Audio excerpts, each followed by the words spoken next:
જગતગુરુ શ્રીમદ ધર્માચાર્ય મહાપ્રભુજીની વાત કરીએ તો ભારત વર્ષની અંદર ઘણા બધા માર્ગો, સંપ્રદાયો, પંથો છે, પણ એમાં જગતગુરુ શ્રીમદ ધર્માચાર્ય મહાપ્રભુજીની એવી વિશેષ કૃપા આપણા પુષ્ટિ ભક્તિ માર્ગી વૈષ્ણવ પર પ્રાપ્ત થઈ છે કે શ્રી મહાપ્રભુજીની કૃપાથી શ્રી ઠાકોરજી આપણી સ્વયં સેવા સ્વીકારે છે.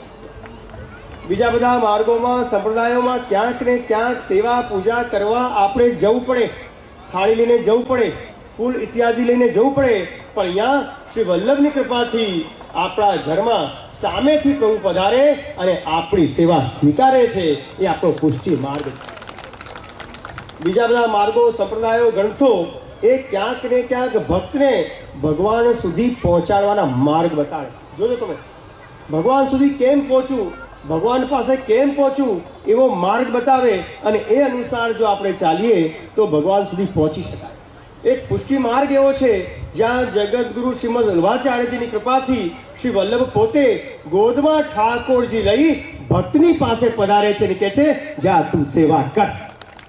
આપણા ઘરમાં ઠાકોરજી પધરાઈ આપે છે. વિચાર તો કરો, જે કોટી બ્રહ્માંડનો નાથ, યશોદોસંગ લાલિત, જેની સેવા કરવા, પૂજા કરવા આપણે દેવાલયોમાં જતા હોઈએ છીએ, એ કોટી બ્રહ્માંડનો નાથ બાલ સ્વરૂપે આપણા ઘરમાં બિરાજે છે અને આપણી સેવા સ્વીકારે છે. એવો આ પુષ્ટિ ભક્તિ માર્ગ છે. અને અહીંયા રાજા રજવાડાઓથી લઈને નાના નાના વૈષ્ણવે તક સેવા કરી છે. રાગ, ભોગ, સેવા, શૃંગાર, સામગ્રી, વૈભવ સાથે સેવા કરી છે રાજા રજવાડાઓએ. અને નાનામાં નાના વૈષ્ણવ જે નિષ્કિંચન છે એવાએ પણ સેવા કરી. જેની જેવી સેવા એવું કૃપાનું દાન શ્રી ઠાકોરજી કર્યું. નિષ્કિંચનમાં વૈષ્ણવે જલની કટોરી પણ ધરી છે, છોલા પણ ધર્યા છે, અને સંપન્ન વૈષ્ણવે રાગ, ભોગ, શૃંગાર દ્વારા પણ સેવા કરી છે.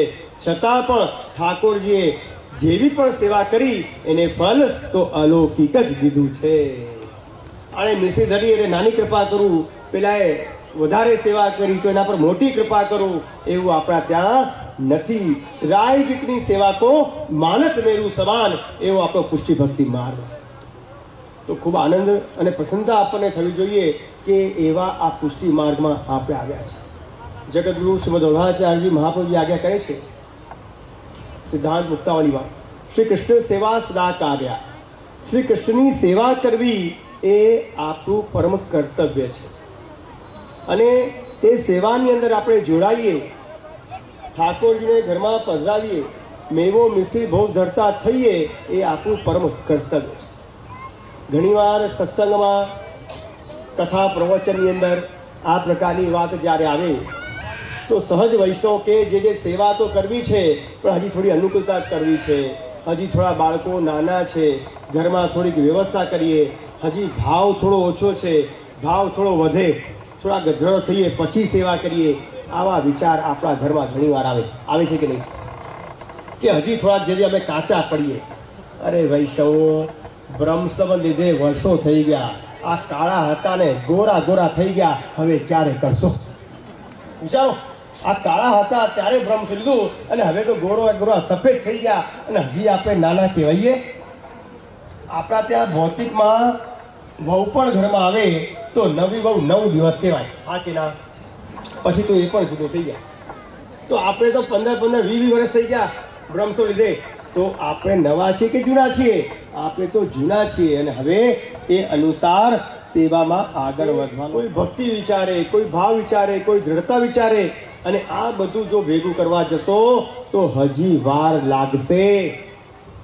જેવો સમય છે, જેવો ભાવ છે, તમે એકવાર સેવામાં જોડાઈ જાઓ, સેવા કરતા થઈ જાઓ, ભગવદ નામ લેતા થઈ જાઓ, સારા કાર્ય કરતા થઈ જાઓ, આપોઆપ પ્રેમ જાગી જશે. ભૌતિકમાં એક સરસ વાત કરું, આપણા દરેકના ઘરની અંદર દીકરી હોય અને દીકરી ભણી ગણીને તૈયાર થાય, મોટી થાય તો પછી લગ્ન કરવાનો વારો આવે, હા કે ના? કરીએ છીએ ને આપણે. અને એના માટે સરસ મજાના 4-5 સરસ મજાના છોકરાઓ ગોતીએ અને પછી નક્કી કરીએ કે ભાઈ ક્યાં કરવું, કેવી રીતે કરવું, આ પ્રકારે આપણે બધું વિચારીએ. જો અને નક્કી પણ થાય, લગ્ન પણ થાય, પણ આપણી દીકરી કહે કે ના મમ્મી હું તો પિયરે જ રહીશ, સાસરે નહીં જવું, તો ચાલે? તો આપણે પૂછીએ બેટા કેમ નથી જવું? તો એ દીકરી એટલું કે મમ્મી હજી મને મારા ઘરવાળા માટે પ્રેમ જાગ્યો નથી, હજી મને એના માટે પ્રેમ નથી થયો, હજી એના માટે મને આત્મીયતા નથી જાગી. એ પ્રેમ જાગે, સ્નેહ જાગે તો હું સાસરે જાઉં તો ચાલે? કોઈ પણ સમજદાર માતા પિતા હોય તો એમ જ કે બેટા, એક વારમાં કોઈ પ્રેમ જાગે નહીં, તારા લગ્ન થઈ ગયા તો તું અહીંથી સાસરે જા. જેમ જેમ રહેતી થઈશ, જેમ જેમ સાસરાને પોતાનું માનતી થઈશ, સાસુ સસરાને પોતાના મમ્મી પપ્પા માનતી થઈશ, એ ધણીને પોતાનો ધણી માનતી થઈશ, અને જેમ જેમ સાથે રહીશ એમ એમ પ્રેમ થઈ જશે. હા કે ના? એમ જ થાય ને. પેલી પિયરમાં હોય, પેલો એના ઘરમાં હોય તો પ્રેમ થાય ખરો? ના થાય. એ જ પ્રકારે જગતગુરુ શ્રીમદ વલ્લભાચાર્યજી આજ્ઞા કરે છે કે વૈષ્ણવજનો, તમે બ્રહ્મસંબંધ પ્રાપ્ત લીધું, તમે ઠાકોરજીના શરણમાં આવી ગયા તો ભાવ ભક્તિ શ્રદ્ધા બધું વધશે, પણ એકવાર સેવા કરતા થઈ જાઓ, કરતા થશો તો આપોઆપ પ્રેમ થઈ જશે. આ કરીએ જ નહીં તો પ્રેમ જાગે ક્યાંથી? નામ લઈએ જ નહીં તો પ્રેમ જાગે ક્યાંથી? તમે નામ લેતા થઈ જાઓ, ઠાકોરજીનું સ્મરણ કરતા થઈ જાઓ, મિશ્રી મેવો ભોગ કરતા થઈ જાઓ તો આપોઆપ ઠાકોરજીમાં પ્રેમ જાગશે. તો કહેવાનો તાત્પર્ય એ છે કે આ નાની નાની વાત એ આપણે સમજવાની છે. વ્યવસ્થાના ચક્કરમાં ન પડો, અવસ્થા તૈયાર કરો. બહુ ધ્યાનથી સમજો. આપણે ઘરની ભૌતિક વ્યવસ્થા તૈયાર કરીએ છીએ. ગઈકાલે જ મારું પ્રવચન હતું ભાદરામાં, ત્યાં અમે કહ્યું કે આપણે શું કરીએ, મારે આ પ્રસ જોઈએ, આ મેળ જોઈએ, આ મારી વ્યવસ્થા થાય, આ નોખો મારો પનાલો થાય, આ ઠાકોરજીનો નોખો રૂમ થાય. અરે ભાઈ, ઘરમાં આ બધું નોખું કરતા કરતા આપણે નોખા થઈ જઈએ છીએ. અરે આ બધું જે છે એ સ્વીકારો. પરિવાર આપણો, ઘર આપણો, ઠાકોરજી આપણો, જેવી વ્યવસ્થા છે અનુસાર સેવા કરતા થઈ જાઓ, બધા ઘરમાં જોડાશે. આ બધાને નોખા કરતા કરતા જ્યારે આપણે સેવા કરતા થઈએ છીએ તો બાળકોને, વહુઓને ક્યાંક ને ક્યાંક લાગે છે કે આ બહુ કાઠું કામ છે, આ બહુ અઘરું છે, આ આપણાથી થઈ શકે એમ નથી.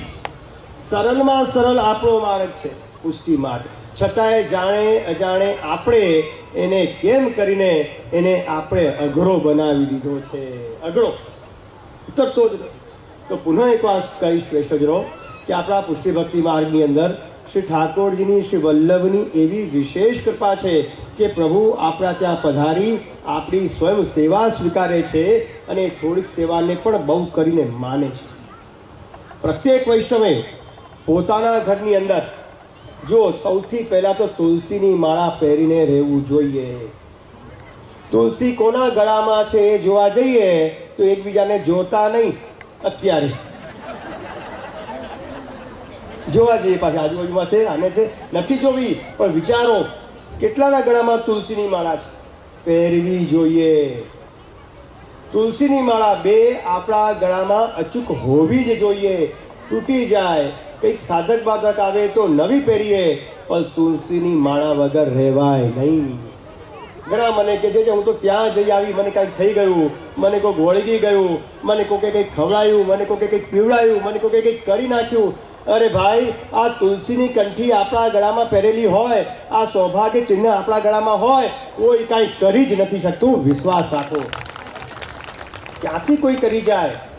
આપણું સૌભાગ્ય ચિહ્ન છે, આપણું રક્ષા કવચ છે, પણ આપણને આપણા રક્ષા કવચ પર વિશ્વાસ નથી. મને કંઈ બાંધી આપો ને, મને કંઈક દોરો કરી આપો ને, મને કોઈ મંત્ર આપો ને. અરે ભાઈ, શ્રી મહાપ્રભુજી અષ્ટાક્ષર મંત્ર ગમે ત્યારે, ગમે ત્યાં, ગમે તે અવસ્થામાં લેવાની આજ્ઞા કરી છે અને સૌથી મહામંત્ર કયો છે. છતાંય ગુડ ગુડ મંત્ર ગોતવા છે.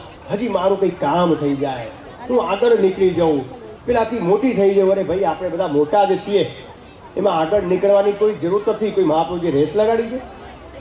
બધા આગળ છે. ત્યારે કોના પર કેવી રીતે કૃપા થાય એ શ્રી વલ્લભ અને ઠાકોરજી ઉપર છે, એ આપણા પર નથી. યાદ તો પુનઃ કહેવાનો તાત્પર્ય એ છે વિષ્ણુ કે આપણે સર્વે ખૂબ પ્રેમથી, ભાવથી ઠાકોરજીને સન્મુખ રહેવાનું છે અને એક દ્રઢતા રાખવાની છે. આજના આ કલિકાળની અંદર અમે ઘણીવાર દેશ પરદેશ પધારીએ તો દેશ પરદેશની અંદર ઘણા સત્સંગ, પ્રવચન, કથા ઇત્યાદિ અમારી થાય તો કથાની અંદર અમે વૈષ્ણવને કહીએ કે એક પ્રભુનો દ્રઢ આશ્રય રાખો અને એ આશ્રય રાખશો તો એ અનુસાર તમે આગળ વધી શકશો. એક વાત વિચારો, તમારે રાજકોટ જવું હોય તો રાજકોટની બસ પકડવી પડે, તમારે જુનાગઢ જવું હોય તો જુનાગઢની બસ પકડવી પડે, તમારે કનોડા જવું હોય તો કનોડાની બસ પકડવી પડે, તમારે જ્યાં જવું હોય ત્યાંની બસ લેવી પડે. પણ રાજકોટ જવું હોય જુનાગઢની બસનો તો પહોંચાય ખરું? હવે આપણે કરીએ શ્રીનાથજીની ભક્તિ, મહાપ્રભુજીની ભક્તિ અને બેઠા બેઠા હનુમાન ચાલીસા કરીએ તો કામ થાય ખરું? બોલો, વિચાર કરો. થાય? આ વાત આપણને સમજાતી નથી.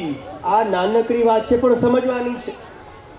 જે ભગવાન, જે દેવી દેવતા શાસ્ત્રે બતાવેલા છે, જે દેવી દેવતા છે એને ગમતી સામગ્રી, એના ગમતા પુષ્પ, એના ગમતા મંત્રો અને એ અનુસાર આપણે સેવા અર્ચના કરીએ તો એ પ્રભુની પ્રસન્નતા આપણને મળે. પણ આપણે વિપરીત કરીએ તો ન મળે. આજના યુગની અંદર દરેક વ્યક્તિ ક્યાંક ને ક્યાંક એટલા બધા એજ્યુકેટેડ થઈ ગયા, અને એજ્યુકેટેડ થઈને શું કરે કે જે અમે તો બધા એને માનીએ. 33 કરોડ દેવી દેવતાઓ છે, અમારા માટે કોઈ ભેદ નથી, અમારા માટે કોઈ નાના મોટા નથી, અમારા માટે બધા હરખા. ના, નથી. પુષ્ટિ માર્ગ પણ 33 કરોડ દેવી દેવતાને માને છે, સન્માન આપે છે, પણ એક વર્યો શ્રી ગોપીજન વલ્લભ નહીં સ્વામી બીજો. એવી તો ઘણીવાર યુવાનો ભક્તો આવે અમારી પાસે અને આવીને અમને કહે કે જે આપ 33 કરોડ દેવી દેવતા છે અને એક આપ ઠાકોરજીની શ્રીનાથજીની વાત કરો, પણ અમે બધાને માનીએ, બધાનું સન્માન કરીએ, બધાને માન સન્માન આપીએ, તો એકને કેવી રીતે કરીએ? તો બહુ જ ધ્યાનથી સમજો. તો ઘણીવાર આ યુવાનોને સમજાવવા પડે. આપણા મનમાં પણ આવી જિજ્ઞાસા હોય તો બહુ ધ્યાનથી સમજો કે 33 કરોડ દેવતા છે. જગતગુરુ શ્રી વલ્લભાચાર્યજી આપણા કોઈ દિવસ કોઈ વૈષ્ણવી સૃષ્ટિને એવું નથી કહેતા કે ઠાકોરજીને માનો, બાકી બધાયનો તિરસ્કાર કરો. આપણા ત્યાં બધાયનું માન છે, સન્માન છે, આદર છે. બધાને આપણે જય શ્રી કૃષ્ણ બોલીને સન્માન આપીએ છીએ, પણ શ્રદ્ધા, દ્રઢતા, નિષ્ઠા અને આશ્રય એ તો આપણા ઠાકોરજીને જ આપીએ છીએ. આ નાનકડી વાત એક બીજા નાનકડા પ્રસંગથી સમજીએ. કેમ કે હવે શું છે કે નાના નાના પ્રસંગો દ્વારા જલ્દી ઉતરે. ધ્યાનથી સમજો, બાકી ઉતરતું નથી. આપણા ઘરમાં કોઈ છોકરી હોય, હમણાં એક છોકરીની બીજી વાત આવશે, એનો પરણવાનો વારો આવે લગ્નનો, તો શું કરીએ? પહેલાંના સમયમાં કેવું હતું કે વડીલો નક્કી કરતા અને લગ્ન થઈ જતા. હા કે ના? ઘણા એવા હશે આમાં, હા તો પાડો.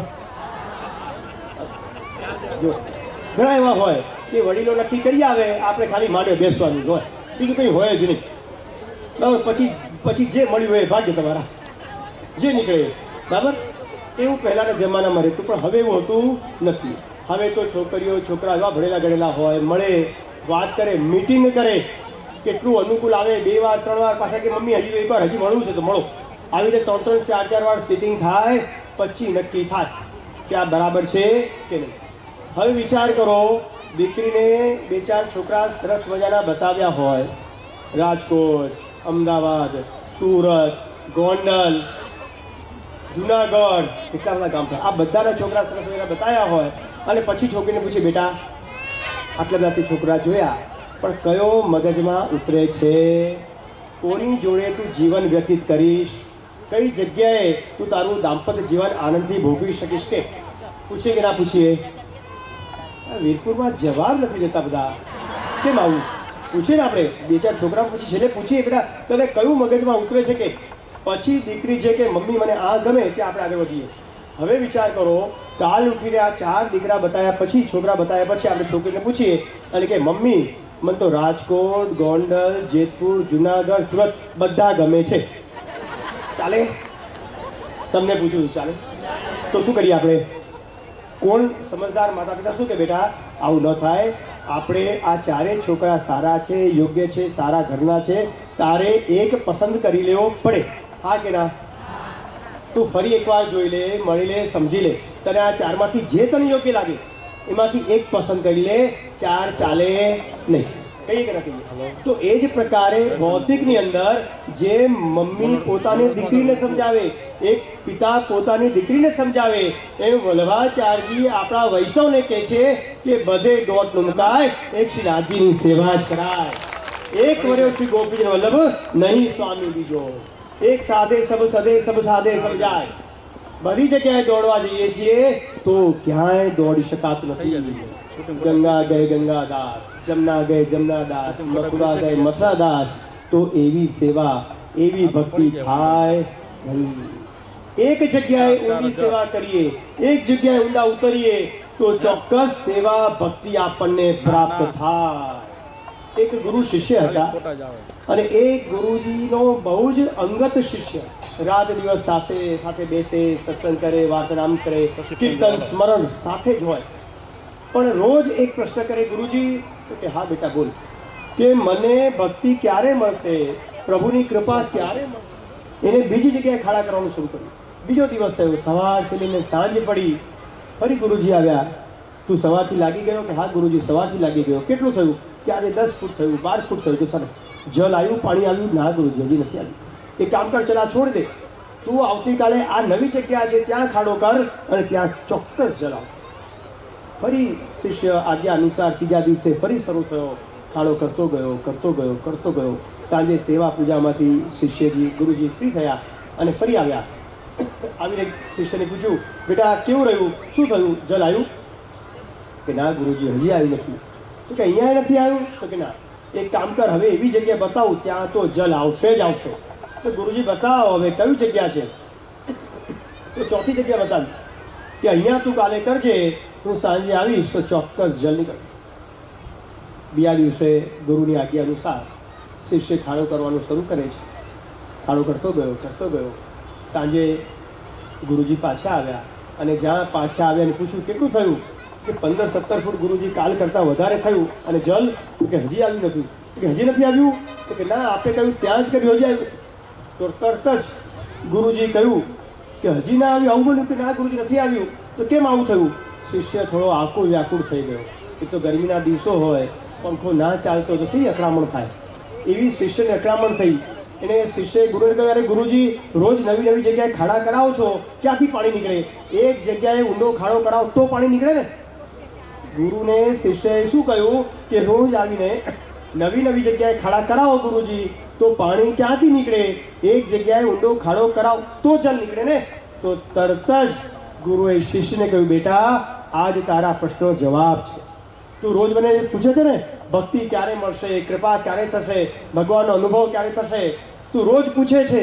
આજ એનો જવાબ છે કે એક જગ્યાએ તું ઊંડો ઉતરીશ તો કૃપા પ્રાપ્ત થશે. થોડું ત્યાં કરી આવ્યો, થોડું અહીંયા કરી આવ્યો, થોડું આમ કરી આવ્યો તો આમ કૃપા થતી નથી. એક ઠાકોરજીમાં ઊંડો ઉતરી જઈશ, એક પ્રભુનો દોડ આશા રાખીશ તો ચોક્કસ તારા પર કૃપા થશે ને થશે. તો વૈષ્ણવજનો, આ જ વાત આપણે સર્વે ધ્યાનમાં રાખવાની છે કે શ્રીનાથજીનો, ગોરધન પ્રભુનો, ઠાકોરજીનો દળ આશ્રય એ આપણા માટે ખૂબ જ જરૂરી છે. અને જ્યાં શ્રી વલ્લભનો આપણે હાથ પકડ્યો છે, એના હાથ આપણે પકડ્યા છે, તો શ્રીનાથજી જ્યારે આપણા મસ્તક પર બિરાજે છે તો એનાથી ઉપર કોઈ આવે જ નહીં. જો બહુ ધ્યાનથી સમજો, પ્રત્યેક વૈષ્ણવે આપણા ત્યાં સૂતક અને પિંડરું પાળવું જોઈએ.